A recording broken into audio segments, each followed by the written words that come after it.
L'actualité à l'étranger et d'abord cette manifestation monstre à Madrid. Les mineurs, soutenus par des dizaines de milliers de personnes et venus principalement du nord du pays, ont défilé pour protester contre la réduction des aides publiques à l'extraction du charbon. Vous le voyez, les affrontements ont éclaté avec la police.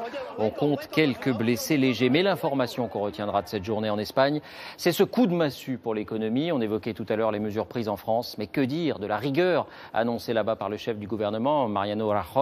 65 milliards d'euros en 3 ans. La TVA sera augmentée de 3 points d'un coup. Bonsoir Nicolas Bertrand.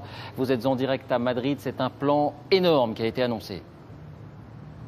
Oui, bonsoir David. Tout à fait, un plan drastique, sans précédent pour l'Espagne. Je vais vous en donner 3 chiffres marquants. Il y a d'abord cette hausse de la TVA. Vous en parliez, le gouvernement espagnol avait promis de ne pas la faire. Eh bien, cette promesse vole en éclats. La TVA passera bien de 18 à 21% sur la plupart des produits. Deuxième volet, une réforme de l'administration. Le nombre d'entreprises publiques va être réduit. Le nombre de conseillers municipaux va être réduit de plus de 30%. Et de manière générale, eh bien, tous les fonctionnaires vont devoir renoncer à des primes, comme la prime de Noël par exemple, qui sera dorénavant plus payée. Autre mesure phare, la réduction des indemnités de chômage.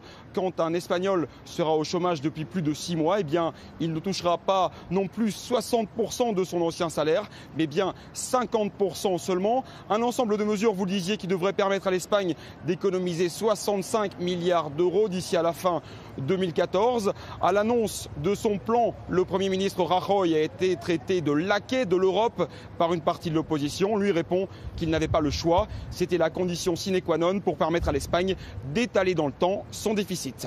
Merci Nicolas. L'Europe qui a favorablement réagi à Bruxelles. On s'est félicité de ce plan tout à l'heure.